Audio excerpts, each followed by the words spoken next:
Muy bien, ya tenemos en comunicación a nuestro primer invitado del día. Él es abogado y escritor tresarroyense, copresidente de la Asamblea Permanente por los Derechos Humanos a nivel nacional. Se trata de Guillermo Torremare. ¿Cómo estás, Guillermo? Te saluda Carmen Fernández. Un gusto. Hola, ¿qué tal? Buenas tardes. Buenas tardes, Guillermo. Muchas gracias por tomarse el tiempo para que charlemos. Bueno, estamos en la víspera, ¿no?, de un nuevo 24 de marzo, Día de la Memoria, Verdad y Justicia. Bueno, en principio, preguntarle cómo recibe esta fecha y asimismo esta convocatoria, ¿no?, de los organismos de derechos humanos a nuevamente salir a las calles tras los 2 años de pandemia.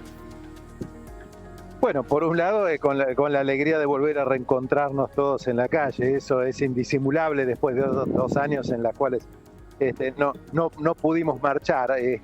Así que en ese aspecto, con mucho entusiasmo del reencuentro, no solamente en la capital, sino en todas las ciudades del país, ¿no? Porque esto es una marcha, una conmemoración que convoca a toda la sociedad argentina, más allá de que haya expresiones políticas que tengan mayor cercanía con el tema, pero lo cierto es que esto es una especie de contrato social de todos los argentinos, ¿no?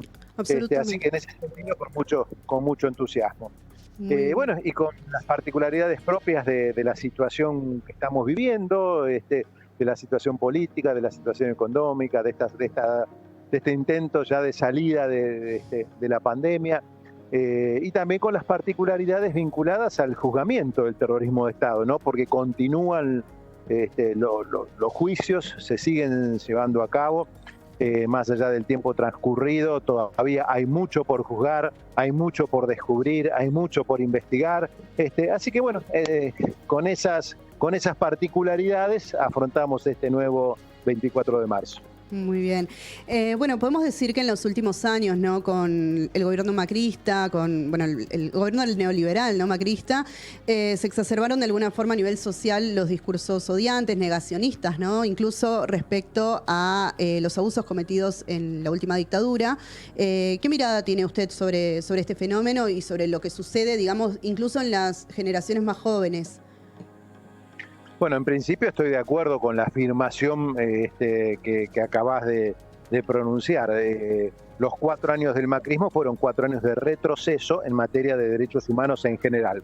No solamente en materia de las políticas de memoria, verdad y justicia, sino de los derechos humanos de la actualidad, lo que tiene que ver con libertades públicas, cuando vemos que hubo espionaje, se violaron derechos civiles y políticos, cuando vemos que hubo un retroceso en el bienestar popular en general, eso es porque se violaron derechos económicos, sociales y culturales, ¿no? Y en lo que tiene que ver con esta fecha que nos convoca, en el macrismo hubo voces muy importantes del gobierno que abiertamente plantearon discursos negacionistas de lo ocurrido.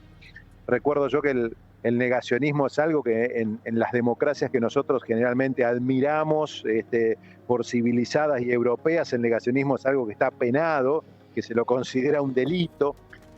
Aquí hay algunos proyectos que van en esa dirección, pero todavía esto no ha tenido un debate público. Bueno, y también lo que tiene que ver con los discursos de odio que han generado incluso la existencia de presos políticos, como hacía muchos años que en Argentina en democracia esto no existía. Bueno, afortunadamente en ese sentido estamos intentando desandar ese camino, y desde todo el movimiento de derechos humanos en Argentina nos hemos pronunciado en el sentido de repudiar muy fuertemente todo lo que fue retroceso en materia de derechos humanos. En el tema del enjuiciamiento, esto también se vio, la no conformación de tribunales, la desfinanciación de proyectos de investigación de la complicidad civil de la dictadura, el desarticular programas de protección de testigos, se dio en muchas situaciones que a lo mejor no son las que las que la sociedad visualiza cotidianamente, pero sí ese retroceso se dio. Afortunadamente estamos retomando el camino de que las políticas de memoria, verdad y justicia sean una realidad, pero siempre con las dificultades que ello conlleva. Y vos también recién hacías alusión a cómo ven esto las nuevas generaciones, ¿no? Sí. Ese es un gran desafío para el movimiento de derechos humanos, hacer que las nuevas generaciones que nacieron y vivieron en democracia tengan conciencia de esto que ocurrió, que la memoria histórica esté muy presente, porque nada garantiza que la terrible noche que vivimos durante la dictadura militar no pueda volver si olvidamos lo que sucedió, ¿no? Totalmente. En ese sentido... Sí, disculpe. No, decía que en ese sentido siempre es poco el trabajo que uno se programe realizar, ¿no? El tema educativo es por ahí la puerta de ingreso a esta cuestión, pero bueno, efectivamente creo que es un tema en el que tenemos que trabajarlo muy, muy concienzudamente, por esta situación a la que aludía. Las jóvenes generaciones son generaciones que no vivieron esto y por lo tanto también les resulta más difícil abordarlo, más difícil comprenderlo, ¿no? Absolutamente. Pensaba también, haciendo alusión, ¿no?, a las generaciones más jóvenes y a la actualidad en general, bueno, lo que sucede en algún punto, ¿no?, con las personas que han desaparecido en democracia, ¿no? Pensaba, bueno, por ejemplo, en el caso de Tehuel de la Torre, ¿no? Y que es un caso, bueno, de un joven trans que desapareció ya hace un año, ¿no? Y quizás, bueno, al hablar de la desaparición de una persona, pueda ser un ejemplo, digamos, con el cual pueda ser como una puerta de entrada de alguna forma para conectar con esos jóvenes, ¿no? De alguna forma, digo. Me interesaba saber... Sí, sin duda. Guillermo, ¿cómo considera en algún punto que ha sido el accionar del Estado, ¿no?, al respecto de estas personas que han desaparecido, digamos, en democracia, y qué aspectos habría que fortalecer?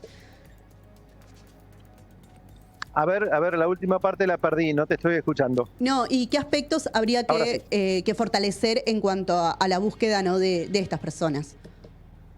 Bueno, la colega de ustedes, Adriana Meyer, que escribe en Página 12, acaba de publicar hace poco tiempo un libro sobre los desaparecidos en la democracia, que ella ha ido investigando en su rol de periodista. Es un trabajo excelente y que hace un relevamiento completo de esto, que es una de las facetas de un fenómeno que nosotros llamamos violencia institucional.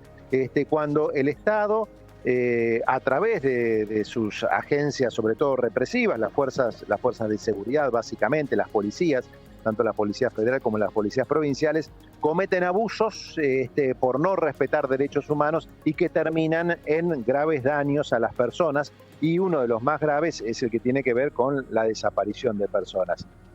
Nosotros pensamos que el Estado, cualquiera sea el gobierno que lo esté administrando, siempre es responsable de esas situaciones, y cualquier medida que toma siempre va a ser insuficiente. Con esto lo que quiero decir es que el Estado tiene que tener un compromiso absolutamente activo de no solamente de investigar, de juzgar y de sancionar las responsabilidades, sino que también el Estado tiene la obligación de dar lo que se llama garantías de no repetición.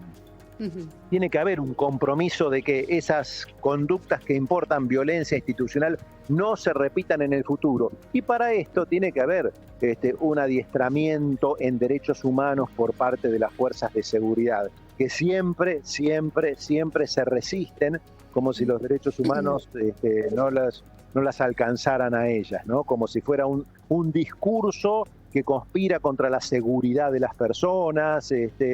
Esto no es así. No hay sociedades seguras si no respetan derechos humanos. Bueno, y esto es un rol que el Estado tiene que estar siempre atento, siempre comprometido, siempre arriba de esto, ¿no? Esto no lo vemos siempre, desafortunadamente. Desafortunadamente. Sí, y pensaba también en conexión constante, ¿no?, con los organismos de derechos humanos que vienen desde hace años trabajando en estas temáticas.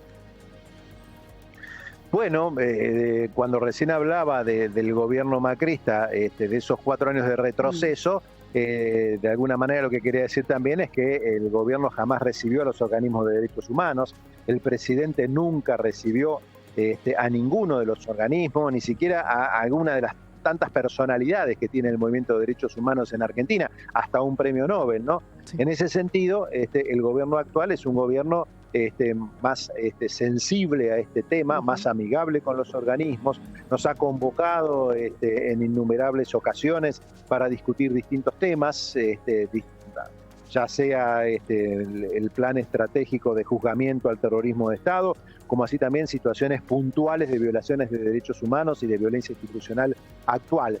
Y estas convocatorias es lo que el Estado tiene que hacer, ¿no es cierto? No solamente a los organismos de derechos humanos, sino a la sociedad civil en su conjunto, porque este es un tema en el cual no puede haber fisuras, no puede haber grietas. Las personas merecen el máximo respeto en su integridad psicofísica y en su dignidad, ¿no? De modo que cualquier acción estatal a través de sus agentes que viole esto hace responsable al Estado.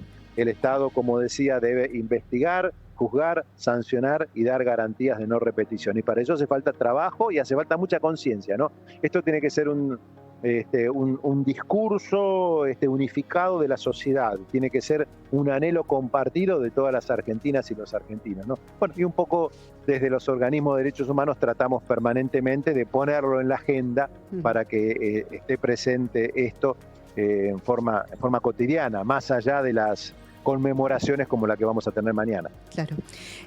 Bueno, también en ese sentido entiendo que en el día de ayer hubo una reunión, un encuentro entre la vicepresidenta Cristina Fernández y Madres de Plaza de Mayo, algunas representantes. Sé que también de parte de la Asamblea Permanente por los Derechos Humanos estuvieron también presentes. No sé si me puede comentar un poco sobre el clima de ese encuentro.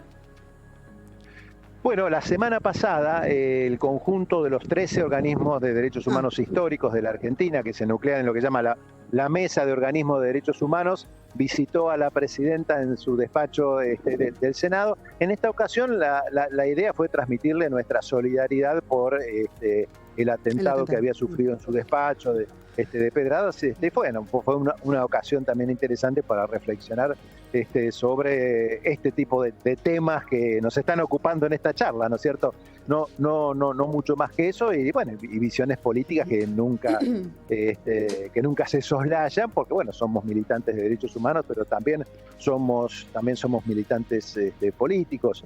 Eso por un lado, la información a la cual hace referencia de la vicepresidenta visitando a la Asociación Madre de Plaza de Mayo, que lidera Eve de Bonafini ayer, es otra actividad concreta, pero que también se enmarca en esto que yo recién llamaba como la sensibilidad del gobierno actual por este tema, e incluso provista también de muy justas y buenas simpatías personales, ¿no? Yo creo que hoy hablar de Madre de Plaza de Mayo en Argentina, más allá de cualquier posicionamiento político, es hablar de dignidad, hablar de coraje, hablar en definitiva de lo que hizo posible la democracia en la Argentina, y hoy está sosteniendo también el juzgamiento del terrorismo de Estado, del cual hablábamos hace un rato. Absolutamente. Guillermo, le quiero agradecer su tiempo y esta comunicación. Ha sido un gusto compartir estas breves palabras con usted y bueno, en otra oportunidad, por supuesto, más que invitado. Muchas gracias.